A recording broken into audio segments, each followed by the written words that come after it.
record it, and we will make sure that everyone gets to see and learn from Andrew about lease options. And Andrew is a total expert on this. He will share more of his bio with all of you in terms of his experience with lease options.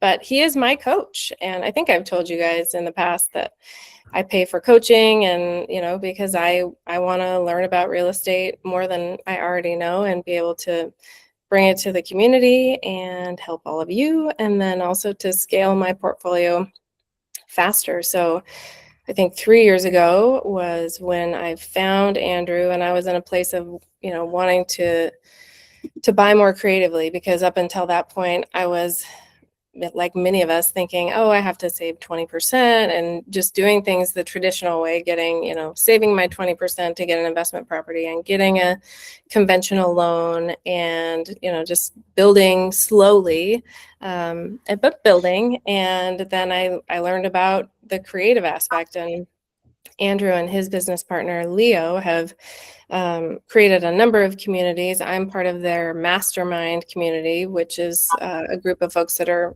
really invested and focused on learning what he teaches. And he'll be teaching one aspect of that today, but he really talks about investing using creative financing. So whether it's buying with seller financing or sub 2, which we've talked about a lot, and then selling on lease option. So those are the ways you can kind of put it together to be most creative. And I'm summarizing, but Andrew, you'll have your moment to share all the juicy details. And so that he calls that the BOFSLO method, buy on seller finance, sell on lease option. And so it's a pretty unique way of approaching scaling your real estate business in a way that doesn't require the 20%, that really is focused on, the least amount of money out of pocket and creating win-wins for buyers and sellers.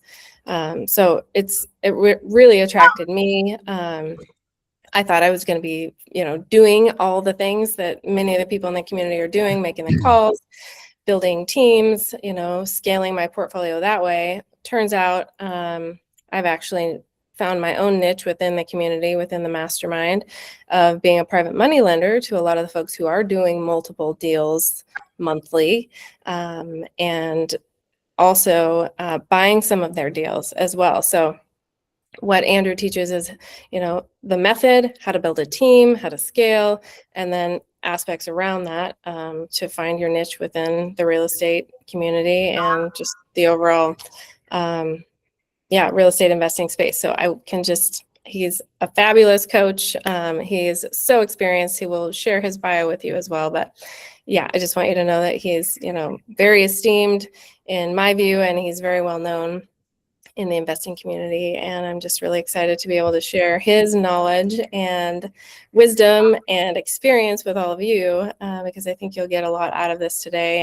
And I do hope that it helps you and the folks that scale your portfolios faster, and get to your goal. Ultimately, it's about living the lives that we want to live, and we use real estate as a tool to do that. So you all know who we are. I'm Suzanne, and Sarah is my business partner, and we're investors.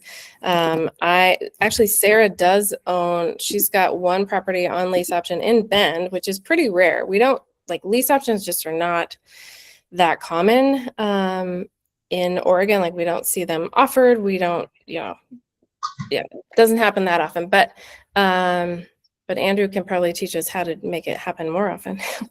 And then I bought a property at the beginning of this year from someone in the mastermind in North Carolina that I'm selling on lease option, using someone in the community, in Andrew's community, who's an expert at the dispo or the disposition aspect of the lease option. So it's being marketed, it's being shown. I'm across the country. I'm just kind of coordinating some of the aspects, but ultimately it will be sold on lease option. And after today, you will know why I'm just choosing to do that instead of just renting it out long term, which has been my MO for the most of my investments, or flipping it and just selling it. So the agenda, we'll just do some intros, and then Andrew will talk about what a lease option is, the 3 payday philosophy, and how lease options can outperform a traditional flip, which is, I think, something that's really important for all of us. I think, a lot of us are either buy and hold investors, or we're flippers, or some combination of both. And this is a third tool in your tool belt to really be able to leverage the investments that you are buying and get paid not just once like you do with a flip, or twice, which you do with a buy and hold, but 3 times with a lease option. Who buys them, and then how to market them the right way. And then there's also some logistics, some technical aspects like contracts, insurance, closing. Andrew can cover any risks or perceived risks with lease options as well. And then I just want to invite you all to connect with Andrew and the community. He's got a variety of coaching opportunities, different communities, learning various aspects of what he teaches, and he's a fabulous resource. So we've done some of the intros here, but we'll run through quickly. We just had Caitlin join. Welcome, Caitlin. We'll have you just quickly introduce yourself and give us your name, current and future location, and where you're at on the investing spectrum, and what you're hoping to get out of today's meetup. If you're talking, you're muted. No? Oh, there. Hello. Hi. Hi, this is Jason. I ran into all of the security hiccups joining this meeting, so I had to use my wife's email. Oh, shoot. Well, good to see you. Thank you. My name is Jason. I'm currently in Massachusetts and will be in Redmond very shortly. I'm sitting in my office with no furniture because it's all shipping across the country. I'm an aspiring investor, so I'm here for all of the learning. Excellent. Well, thanks for joining. Sorry it was technically difficult to join today, but we're glad you're here. Thank you. And then Zach, hopefully you're done with your lunch. Can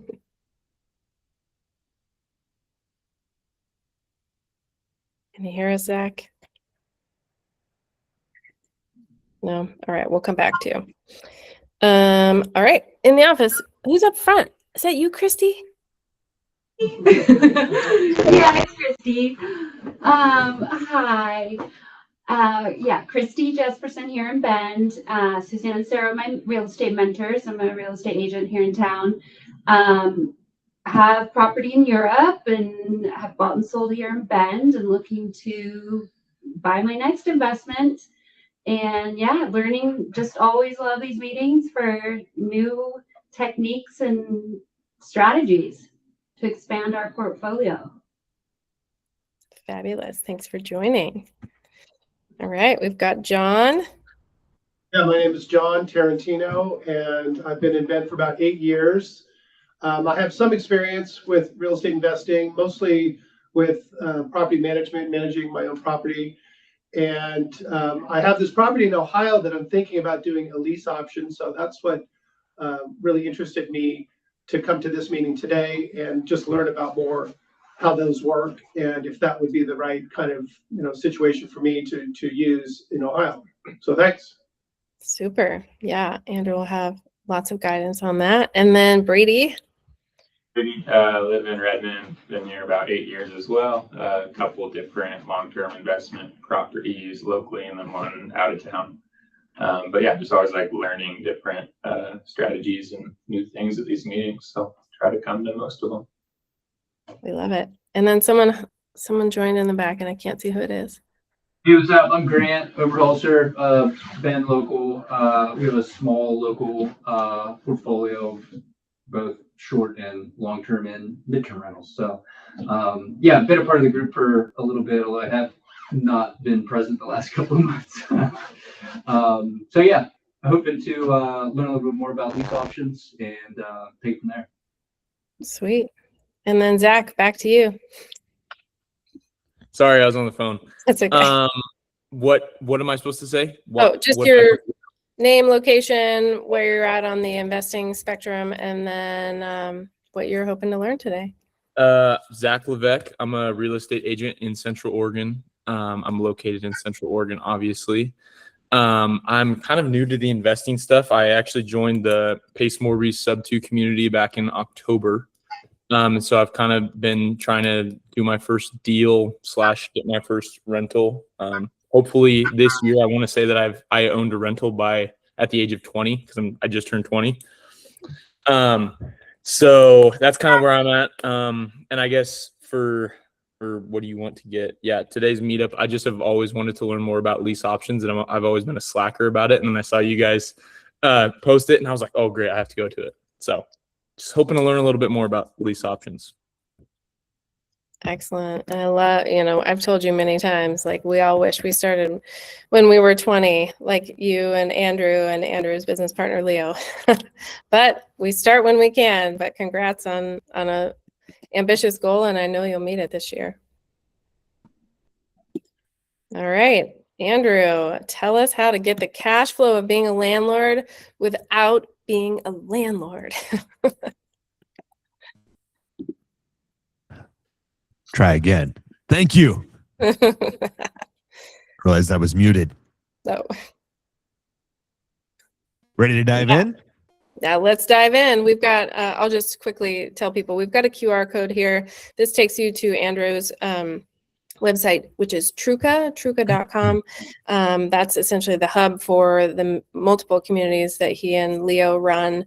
And it's a really holistic approach of real estate investing that doesn't just look at why you want to making the money, but it's like why you want to make the money and kind of the whole ecosystem of your life and how it all fits together and how real estate fuels the lifestyle you want to live. So check that out. There's some in-person opportunities to join there as well. And I'll let Andrew speak in more detail about that if he chooses. And then, yeah, you can just do your intro and we'll dive right in. Let's do it. Thank you so much. And first off, I appreciate the intro, Suzanne. What a great time to be with you. When you invited me to come hang out, I was so excited because I know I've had the privilege to know you for several years. And I know if people are hanging out with you, that they're the type of people I want to be hanging out with. So, by the way, shout out. What was your name, brother? 20 years old? Zach, I'm telling you, shout out to you for doing it at 20. That's incredible. Because no matter where you guys are, all of you, frankly, there's never a better time than now to start investing in real estate. And I started at 21 and started building a portfolio through the methods I'm about to show you guys. And so I want to take a quick poll though. By show of hands, who here is already actively buying deals, meaning you've bought at least one house? One house. Okay. Good. So about half and half. That means 3 or 4 of you have bought a house and the other 3 or so are looking for your first one. Is that pretty accurate? Yes.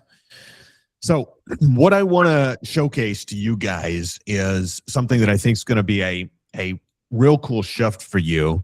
And I need your, Suzanne, if you could just let me know, I'm going to share my screen if that's okay. If you could let me know if it actually shows up here, because I am not sure, but I updated my computer and I'm not sure if it's going to show up or it's not. So, there we go. You guys, can you guys see that? Can you see my screen? 3 payday strategy. I see. No, it just shows like instead of your picture. Interesting. So if you just hit the present button, which is like the middle one, there's the mic, the camera, and then the middle one that looks just like a little laptop. If you hit that button, it should work. And I'll just stop presenting. All right. Otherwise, we'll get this figure it out. working. Sounds good. Brady got you on there. I think Suzanne did it. You're tired. I think it's me. What did I do? Hi. Now he has most of the screen now. Okay, perfect. Yeah, I got that. Okay, we got you, Andrew. Yep, 3 All right. 3 payday strategy. Beautiful.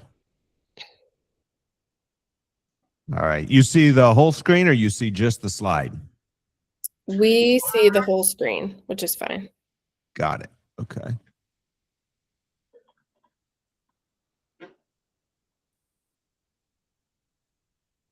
Perfect. All right. So if seeing the whole screen isn't too distracting, then we'll dive in.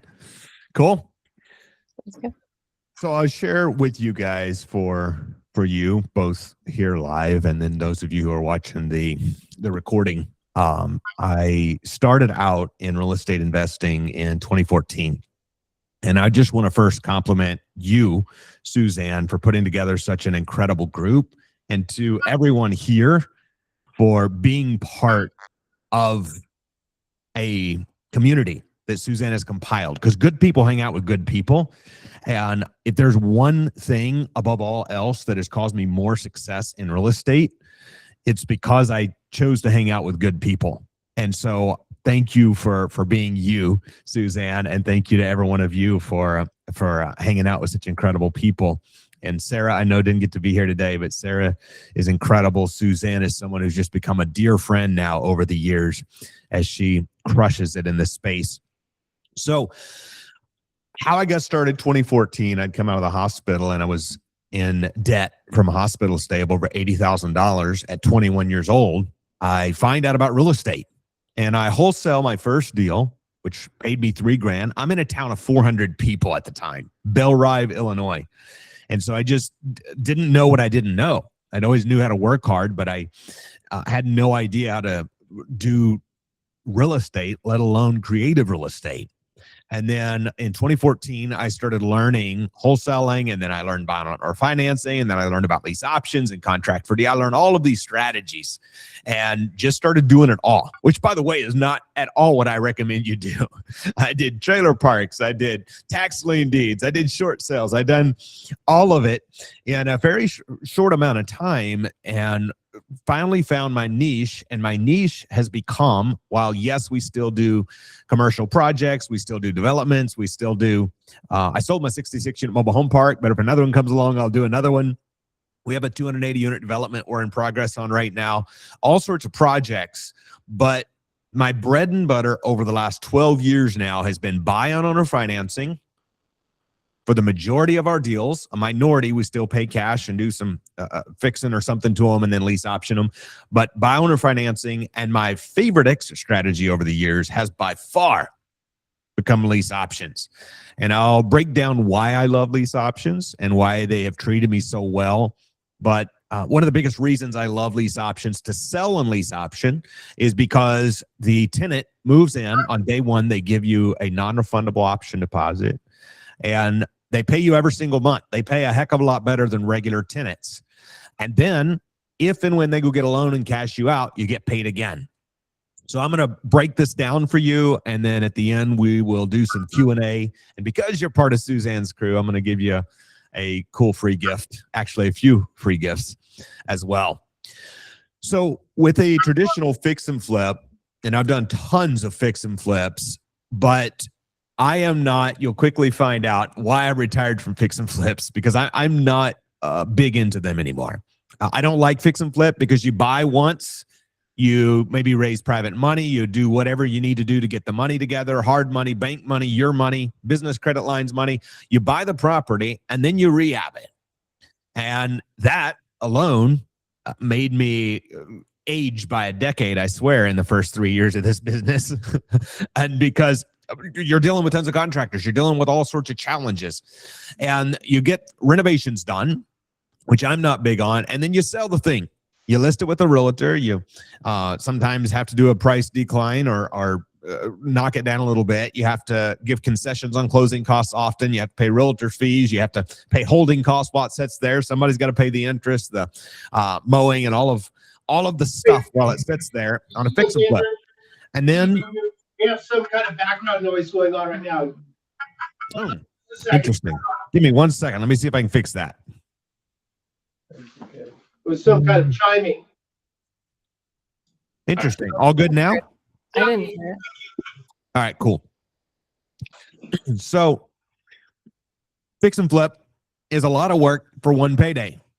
So by far my least favorite way to make money. Now, my next less favorite way to make money is wholesaling. I do like wholesale, the fact you can find a deal and flip it for a quick 20 or 30 profit. And some of our communities still do that. And on occasion, we'll still buy one and just quick flip it. But when I found out about lease options, I had found out what I felt like was a secret hack. Now, being raised as a country boy, a preacher's kid, a town of 400 people out in Belle Rive, Illinois, I didn't know this world existed. I didn't know much of any worlds existed. And then when I started finding out about real estate, I'm going, oh my gosh, this is a whole new opportunity. And I share that only to say, if a broke country boy at 21 years old can find these strategies and start implementing them, and now a few short years later have done over 500 of them, and use this to build wealth and portfolio and a personal financial statement, and now gets the opportunity to build cool communities alongside awesome people like Suzanne, anybody can do it. It literally just comes down to one key factor, and it is asking great questions. Which, by the way, is kind of what life is like, right? If we don't like what we're getting, ask better questions. So I found out about lease options. And I said, okay, so I'm buying properties. For those of you who are already doing properties, you have some or have had some, you jump in here and you start selling a lease option. For those of you who are looking for your first property, I'm going to give you some cool resources to start buying properties on creative financing so you can quickly go gather a deed or two, even at 20 years old, and turn around and sell those on lease option. So I prefer the Midwest. So my examples, you're going to see them are Indiana deals. I love Indiana, Kentucky, Ohio, that whole Kansas City, Missouri. I love all the areas down through there. But by far, I've been very heavy in the Indiana markets because that's where I ended up moving, because there wasn't a lot of real estate going on in the town of 400 people. So I moved to Evansville, Indiana, and that's where I started doing deals. Of course, that was way before COVID and before we could do them virtually. Now we do these deals virtually all over. So I like a lease option because a tenant comes along and they want to own the home, but for whatever reason, they can't qualify yet. Perhaps they have had a challenge with getting their credit right. Maybe they need another year of tax returns. Maybe they need whatever the case might be, all sorts of things and reasons why people can't get a traditional loan. And so we get to come along and solve that problem. Something you'll often hear me say is we get paid in direct accordance to the size of problems we solve. Now, being someone who has now been doing this business for the last 12 years and done a few hundred of them, I love the question, but Andrew, why would somebody buy the house on a lease option? If they have $20,000, $30,000, $40,000 to put down, why wouldn't they go get a bank loan? And my answer is always the same. I don't know. The answer is sometimes just because they got 40 grand and they're making great money doesn't mean that their credit score is a 780. Just because they got 40. And by the way, now with rates where they are, sometimes they just need some time to save up a bigger down payment so they can actually get in a payment they can afford. So they might give you 20 or 30 and save up another 20 and 30 to go get a bank loan. So it is two distinct documents. We'll open up for questions and answers. So as I'm sharing this, write down questions because I love questions. And if you're thinking it, probably 2 or 3 other people are as well. So I love the lease option because a tenant comes along and they rent the property. They pay you every month. And before they do that, though, they give you what's called you can write this down if you're taking notes, an NROD. I call it an NROD. It's a non-refundable option deposit, an NROD. So that is going to go toward a down payment when they buy later. So there's 2 distinct documents. There's a lease where they're agreeing to rent the house and take care of all the repairs every single month until they cash you out. It's for an agreed period of time. All of our lease options are 1 year long. And then there's an option. And that option says they have this price, X price, locked in for a year. Now, some people, some of my friends do 2 and 3 years. I'm okay with that. I always do 1 year. And I extend.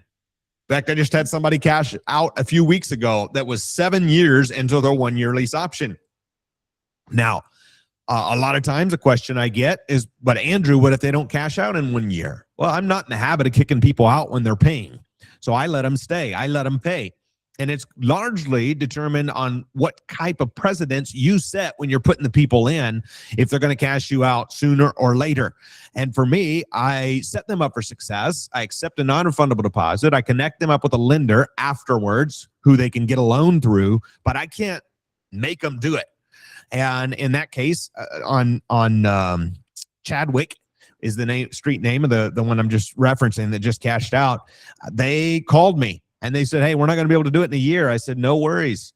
And I said, I have no problem with that. They called once a year, and year 2 and year 3 and year 4. And by year 4, when they said, we're not going to be able to do it this year, I said, no worries. And just so you know, of course, the price you locked in 3 years ago now will be changed when it comes time to cash out, because you locked in that price at 4 years ago prices at that time. And they continued to call annually until a few short months ago, they finally was able to get a loan and cash out at a new price. And so what we do when we put these in is we find great people who want to own, but they can't qualify yet, and we give them that opportunity. We're solving sellers' problems by buying the house. We're solving buyers' problems by financing them until they can get a loan. Why I love Lease Options. There is 3 paydays on every single property. It's like magic. When I started understanding Lease Option, and I looked, because I thought I would get really smart. I would build a portfolio, buying owner financing, and I would rent them out, and I would one day sell a portfolio. And then I started looking at my profit and losses on my regular rentals, and I started looking at my profit and losses on my lease options, and I go, wait a minute, I want lease options. In fact, in 2016, in the first 6 months of the year, I collected over $300,000. And I'm not talking about $500,000 houses. I'm talking about $60,000 and $80,000 and $100,000 and $200,000 houses. I collected over $300,000 in non-refundable option deposits in the first 6 months of 2016 alone. Let that sink in for a minute. What would that do to your bottom line? So I like it because, number one, they give you an option fee the day they move in. On average, the day they move in is 10% they give us upfront. We do not advertise a number. We just ask them when they call, what do you have to put down on your new home? And they give us an answer. And so for us, it's very much about get as much down upfront as we can, because the more they give you, the more committed they are. Now, for those of you who are doing houses that are $300,000 and $400,000 and $500,000 and $600,000, you should, and I best hope, be getting a lot more than that down. I should give you an example in just a second.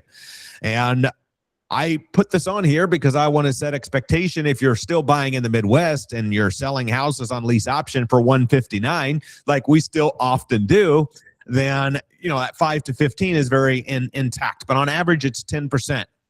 Monthly cash flow on those little low price range houses.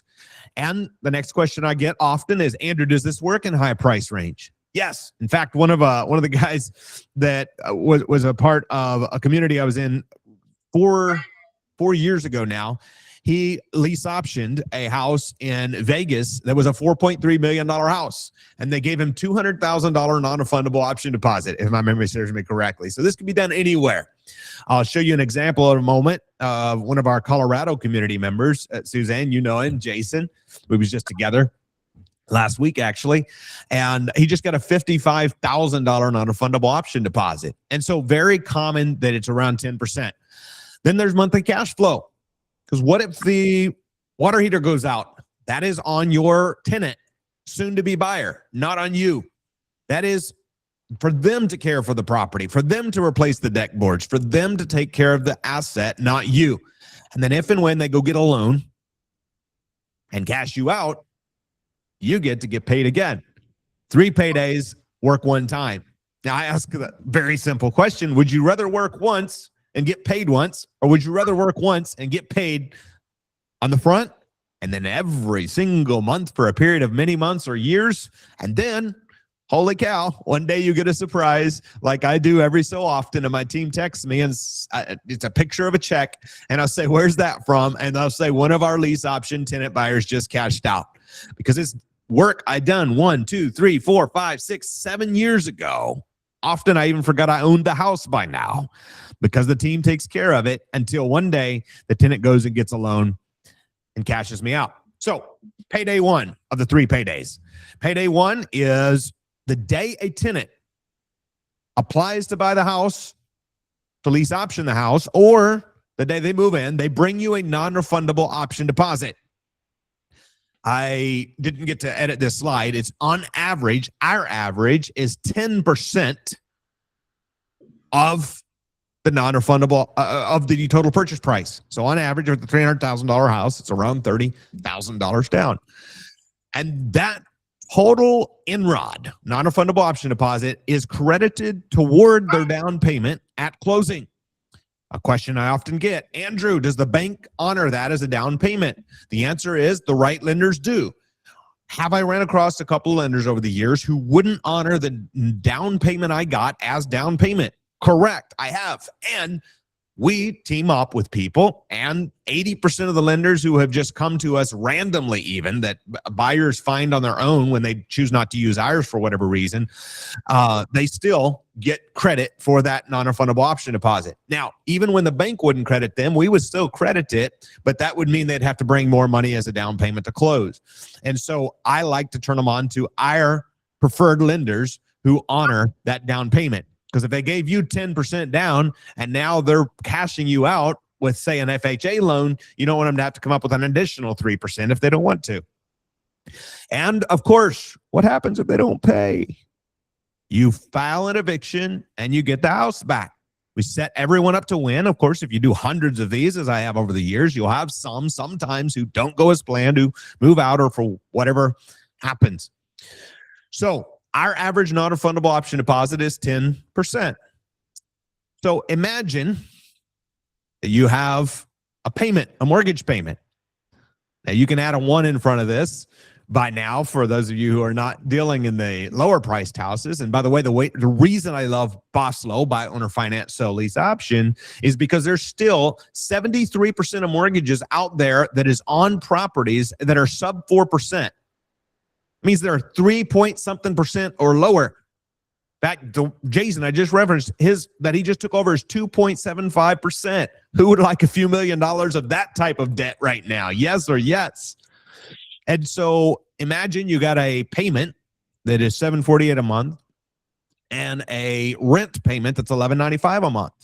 Well, if you're a traditional landlord, that $447 a month net spread is going to get ate up for a year or two every time a furnace goes out or a water heater goes out or anything else for that fact. But not on BOLO, not on lease options, because the lease option tenant buyer is responsible for all maintenance and repairs. So your cash flow is net profit, net. And then there's the backend payday.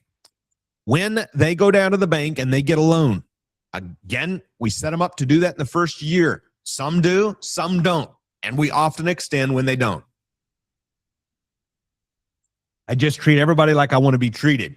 Now, that being said, if they call me in month 13 of a 12-month lease option and want to cash me out, I'm still going to give them the same price. It's just the way I do business. You don't have to. You don't have an obligation to. But that's what I do. If they call me in year 7 of a 1-year lease option and try to cash out, well, then the price is going to definitely have shifted. So if you bought the house for $128, and this is another reason I love lease option. Imagine that you go to sell it for $160 as a flip. By the time you pay closing costs and realtor fees and all this other stuff and holding costs, your profits ate up to nothing often.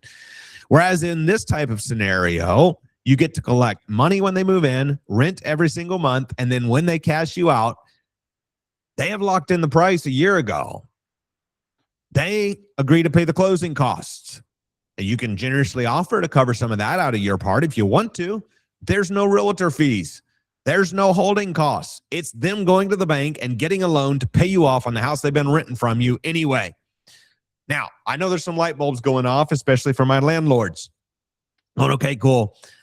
Maybe I could shift some current tenants over. You could, and most of the time, I have not experienced having a current tenant give me $20,000, $30,000, $40,000, $50,000 down. Still a great option. And I have converted when I will buy a house, sometimes that's occupied. I've converted the tenant to tenant buyers on rare occasion, but most of the time it's going to wind up running out their lease. And then whenever you ask them to move and you put the new person in is when you do the lease option. I'm going to give you 3 brief, real live breakdowns. And then I'm going to share some things with you that really transform my perspective on this. And I believe you're going to get an enormous amount out of this today. I trust that you're getting lots of notes and probably already getting a few questions listed. But this is a deal that came to me through a word of mouth, and the purchase price was $128,000. The purchase price was $128,000. I bought it with nothing down. I had to pay closing. In Indiana, there's no transfer tax, so closing at the time was a little under $1,000. The monthly payment in this case was $748 a month, including principal, interest, taxes, and insurance. It was a VA loan. So I buy the house, I take over the debt, and I put a lease option tenant buyer in there because the house needed work. Now, I point this out because, again, I told you my average non-refundable deposit is 10%.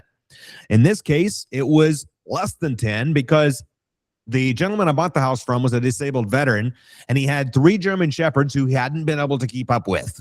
So the carpets were rough, to say the least. The house needed quite a few updates. So it was a great house, great bones, great roof, great everything, but the back deck needed some repair, was in disarray. The carpets were tough. They had some interesting colors on the walls. And so I would have had to go in and lipstick this thing up, do cosmetic repairs, and probably spend $15,000 at the time. Instead, I told the tenant, because instead of spending $15,000 and getting 15 back, I just told the tenant, if you'll do the work, I'll give you a discount on the non-refundable deposit. They said, I'll give you $5,000 down to take the house as is. So I let them move in. We run the background. We run the search. You can use, you can jot this down. We can use screenthetenant.com. If you don't already have a tenant background search place, and Screen the Tenant, Paul Ritter over there does a great job at giving you a whole breakdown of their background and how soon they can qualify for a mortgage and such. And I put the tenant buyer in. It's $5,000 down and $1,195 a month. $1,195 out, $748 out, $1,195 in. That math works. So the time comes and I forget I own the house, and the debt every single month is paying down because I bought the house and I have a mortgage. The tenant is paying me rent every single month. Every penny of their non-refundable deposit goes toward the purchase price. Their base rent amount is rent, so it does not get credited toward the purchase price. And then the back end profit. So the debt's being paid down every single month. And finally, I get a text one day from my team, and it's a picture of a $52,424 check. And I said, what's this for? They said Acorn Drive. It cashed out. And so we netted over $74,000 on this, if you figure the front end payday, the cash flow along the way, and then the back end payday. Give you another brief example, and then I'm going to show you someone else, because again, our average non-refundable deposit is about 10%.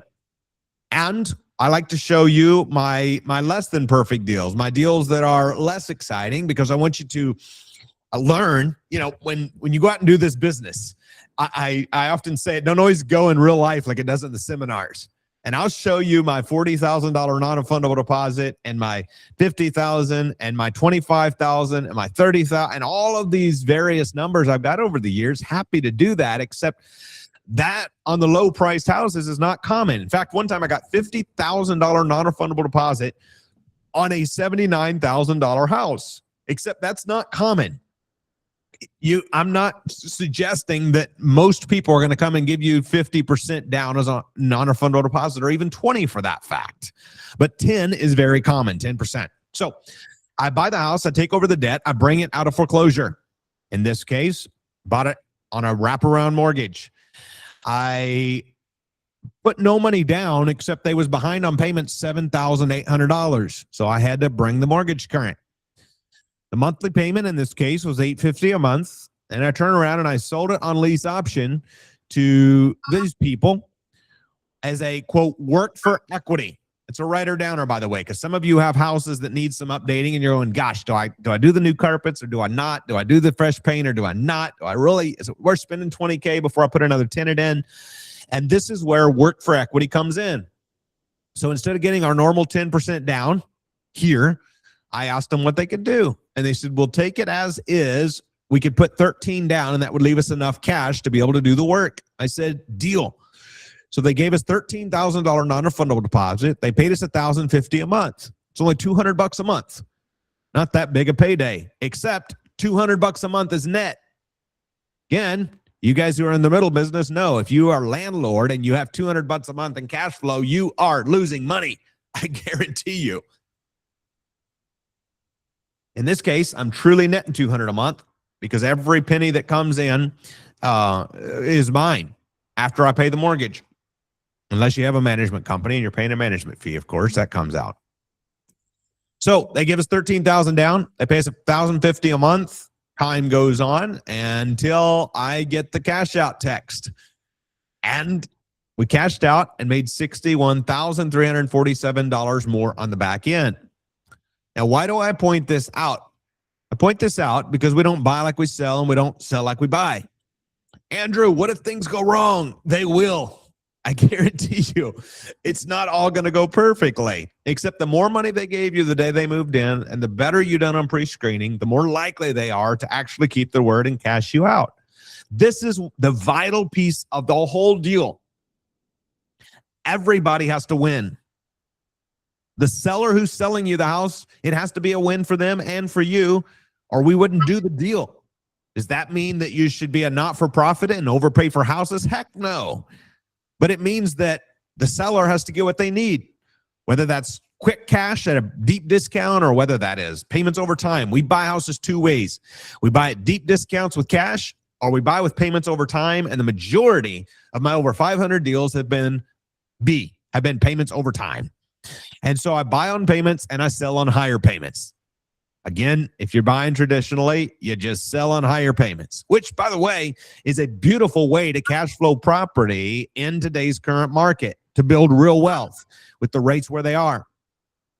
I'll like to show you this one. I put this in here right before I came on live because I know if you're in Oregon that you're probably dealing with houses more like this price range and less like Evansville price range. And we do this all over. In fact, I bought one on owner financing in Florida that appraised for $1.6 million, if my memory serves me correctly.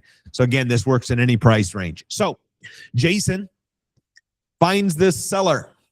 Actually, a wholesaler brought Jason this deal and says, hey, can you buy this house? And Jason goes, well, I can't make sense of paying cash for it because he owes too much on it, but I'd be willing to take over his VA loan. I would be willing to buy it on a wraparound mortgage and take over his 2.75% debt. The wholesaler connects Jason up with the seller. They can't get a deal done. The seller is stuck. The wholesaler's stuck. Everybody's stuck. So the deal falls apart. A week or two later goes by and Jason hits the wholesaler up and says, do you mind if I reach back out to the seller and take another stab at it? And the wholesaler says, fine by me. There's, I'm not getting anything out of it. Like it's a dead deal. So Jason says, okay. So he calls the seller and starts reaching out to the seller every single week. He calls the seller because you'd have to know Jason to appreciate this. He texts the seller and he emails the seller. Because it's Jason and Jason's awesome. And so about 7 weeks in, the guy tells Jason, dude, leave me alone. I'm not selling you my house. Time goes on. 2-3 months rolls by and Jason is on a plane going to his, I believe, grandparents' funeral, to a family member's funeral. And right before they take off the runway, Jason's phone buzzes. It's ringing and he gets a text. Guess who it is? It's this seller with this VA loan who says, Jason, I'm behind on payments. Would you be willing to take it over? So Jason negotiated a deal with this guy to buy his house and he sold it. He bought it if I remember correctly, in the fours. I don't remember the exact number. It's in the text he sent me. And he sold it for $550 on a lease option. He got $55,000 down, exactly 10%, I might add. He's netting $1,061.11 per month. This just happened like 3 weeks ago, whatever that has been now. He's netting $1,061.11 a month above his payment. And every month his debt goes down because it's a few years into the mortgage. And then he's estimating another $52,000 back in payout. But guess what happens every year that the guy don't cash out? Jason's profit goes up because his debt gets paid down. So this is why I love lease options. Regardless of whether you're dealing in $500,000 and $800,000 houses, or whether you're dealing in $100,000 and $200,000 and $300,000 houses, this is a gold mine to enjoy the cash flow of a landlord while bypassing most of the landlording headaches. Now, I should have told you, the reason I'm so big on these is because I owned a 66-unit mobile home park, and I managed it. And I owned about 70 or 80 single-family rentals at that time, and I managed them. And I owned a 12-unit apartment complex thing, and I managed it. And I'm telling you, chasing that many units and that many renters and that much crap will burn you out. When I found Lease Option, I believed I had cracked the code that the whole world needed to know about. So, traditional flip takes a few months to get it all done. You often got to put it down payments. You get paid once. You hope the market goes up and appreciates. Sometimes it's tough to find deals, and you got to set the thing on the market and let it sit there, even those of you who are making 50 or 60K net. However, on these lease options, you get paid on day one. You buy the house, or you have the house the day that you find the tenant buyer, which, by the way, over 80% of the market can't qualify for a mortgage.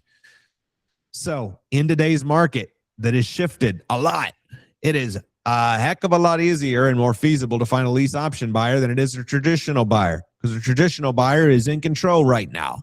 A lease option buyer needs you to solve their problem. They get to move into a home before they can qualify. Very little money required. 3 paydays per deal. Work once to get paid 3 times. They've locked in a price. Everything we always close in front of a real estate attorney, so everybody wins. We get positive cash flow every single month. We get a non-refundable option deposit, so even if the tenant moves out, you get to keep it. And my average profit on my little cheap houses over the years is around $52,000 a piece, and much bigger on the bigger priced houses. I put together a list of people who often buy these houses. Self-employed people, people who are new to the area, people who had a credit event, maybe a hospital or divorce, people who need more time to save up a bigger down payment, people who often are just looking to wait out the rates. They want to do a lease option and wait out the rates. People who maybe got a settlement, or people who got a chunk of money, or in the lower price houses got a tax refund. So we market these things by putting them out everywhere houses are for sale and for rent. We put it out on Facebook Marketplace, on Craigslist. We put out signs. We put out Google ads. We put out to a buyer's list. Every one of you should be building your buyer's list. JVing with other realtors. JVing with other mortgage brokers. Because mortgage brokers are getting applications that they can't approve. So where better to find your tenant buyer than somebody who just got turned down for a mortgage and goes, gosh, but I still want a home.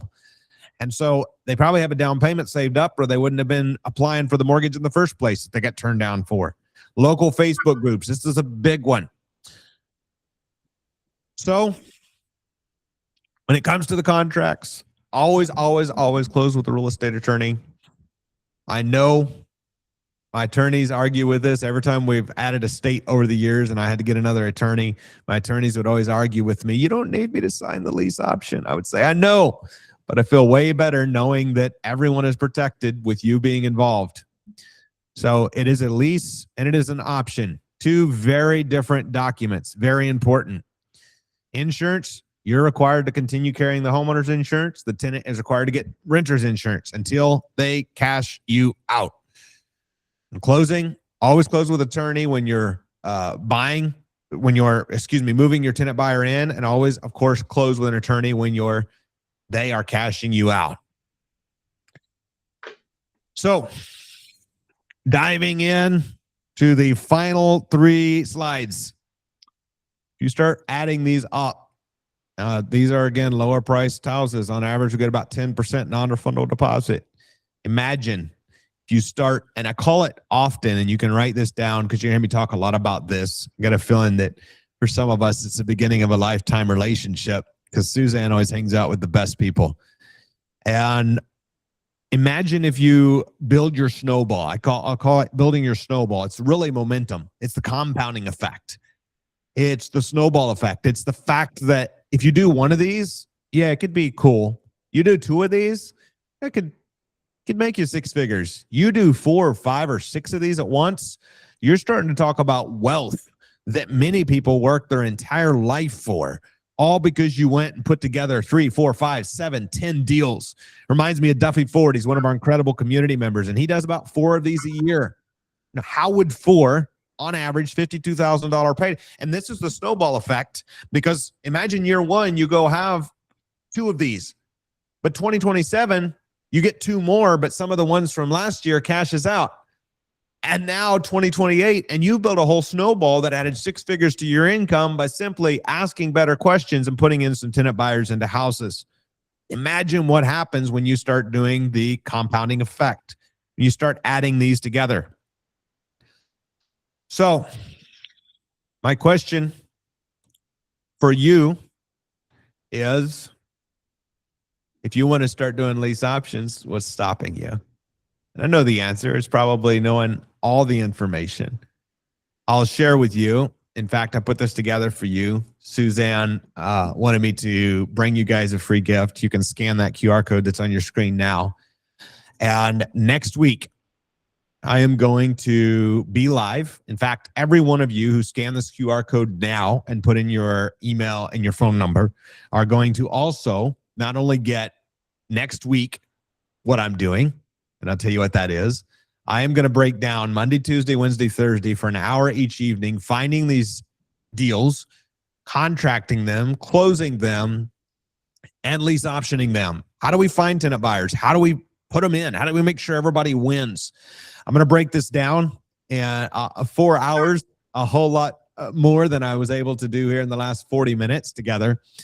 And every one of you who put in your name and number on top of getting access to that free Zoom call next week that I'm doing, you're also going to get a free strategy session with my team, because some of you are holding properties and you're going, I just need to know exactly how the heck I should be utilizing this method. If you got a vacant house right now or a rental that's worth $300,000, you might have 30 grand waiting on you. In fact, not too long ago, John had an empty house. He's in Louisville. He's one of our community members. And Kay texts me and says, hey, I got a tenant with $50,000 non-refundable deposit. Do you know anybody who has a vacant house? And I said, yeah, John has a vacant house. So I group text Kay and John, and I said, hey, Kay, John, you got a house, you got a tenant. And so Kay brings John a non-refundable deposit of $50,000. Who here wants to meet Kay? Yes, of course you do. So in other words, if you've got a house, if you've got a house or any sort of asset base that you already know you could be plugging this into, there's a massive opportunity in front of you. And for some of you, it's just a fact of saying, hey, I need to know how to go get my first or next deal. And I'm going to be covering all of that, but also we're going to be covering that on your free one-on-one strategy session that Suzanne wanted me to gift to you. Also, for every one of you who scans the QR code now and puts in your name and phone number and email, I'm also going to be giving you some free resources, including some contracts that we use, our lease option contracts, I have not done lease options in Oregon. We have tons of community members who have done this in many dozens of states, but I say that only to say my contracts have been used in many states, but you should always get them checked with your local real estate attorney before you use them in your state. But they're the template. So let your attorney go do a quick review of them. And I'm going to make sure all of you guys, when you get on your strategy session, just ask my team who you talk to, and they will make sure you get access to the lease and the option documents that frankly are worth their weight in gold, because I've spent tens of thousands of dollars over the year perfecting this stuff. And I want to give it to you because you're part of Suzanne's crew. All right. I got plenty more to share, but I see we are coming up on the hour and I want to get to your questions. So Suzanne, you want me to just open up for questions now, or what would you like me to do next? Yeah, go for it. The only clarification I just had on the next week thing, 7 p.m. Monday through Thursday, 7 to 8 Pacific. Eastern, 7 to Eastern. 8 Eastern. Thank you. 4 4 p.m. Pacific. Yes. Okay. Great question, by the way. Thank you for that. Just wanted to double check. Absolutely. All right. Who has a question? Hit your unmute button, or if you're in the main room, speak up and shoot your questions. Does this work for a commercial or is it only residential? Awesome question. Yes, works in commercial as well. You'll definitely want a commercial lease option rather than the template I'm going to give you, but you can still work off that. But yes, you can absolutely do it with commercial. In fact, it's not that uncommon that we do a master lease for someone, and then they can sublease out what they want if it's a commercial project, because our standard tenant leases don't allow our tenant buyers to sublet. Make sense? And then also you said, Andrew, that none of the payments when a tenant is buying on a lease option, that the rent that comes in every month, your cash flow, does not apply to the purchase price. Is that correct? That's correct. And also, what about in the situation where, say, there's some major repair that they didn't anticipate and maybe you didn't anticipate as the seller? Do you negotiate with the tenant at the end when they want to cash you out if they ask for, or even during the lease, if they ask for some kind of compensation for that, or is it just strictly on them? Yeah. Good question. So again, legally and technically, it's all on them. Also, I treat everybody like I want to be treated. So out of over 500 tenant buyers over the years, I have, I think 3 times done a repair for someone that was a big high ticket item that they just simply couldn't afford themselves. And part of it was because I treat people like I want to be treated, and I would have done it just for that fact. And the other part of it was because I want to protect my asset. And if we got a leaky roof, well, I can hard nose all I want about go just fix the freaking roof. But ultimately, at the end of the day, it's my asset that I'm going to get stuck with a leaky roof and a ceiling falling in. And so in all 3 cases, I done the repairs for them and let them pay me back with interest. I think in two of the cases, they paid me monthly. And one of the cases, we added it to the back end purchase price. Now, I say that again, because that's 3 out of over 500. That's less than 1% that we do that, because yes, it's very common, in the 4th month of a 1-year lease option, somebody will call and say, oh, by the way, my faucet's leaking, or the deck, whatever. And, they'll say, hey, can you fix it? And I'll be like, you remember everything I told you. You planning on buying the house? Yes. Everything in your agreement, you're responsible for fixing the frickin' leaky thing. I'm happy to send you a plumber. I will connect you up now in a group text if you want to use my plumber. Do you have a plumber? Do you want to use mine? Would you like a connection? And that's the way the conversation goes 9 times out of 10. But again, less than 1% of the time, protect our asset, do the thing, and then get it back later. Thank you. You're welcome. And by the way, great question on the rent being rent. And that's a hang up often from investors. I don't get that pushback from my tenant buyers, but I get that pushback from my investor friends. I'm like, well, why would they do rent? And my answer is always the same. It's all in how you handle it. We got to ask better questions. So when a tenant says to me, hey, does my rent go toward the purchase? I'll say, awesome question. Every penny of your non-refundable deposit goes directly toward the purchase price. Your rent is rent. That's how I pay the taxes, the insurance, and the mortgage. And every penny you pay above your rent every single month goes directly toward the purchase price. So would you like to pay extra on top of the rent toward the purchase price? And if so, how much? Because we can set it up that way. And I have, if asked right, I probably have one to two out of every 10 people who like to pay extra every month, which, by the way, is more cash flow in your pocket to add to their non-refundable deposit, their future down payment.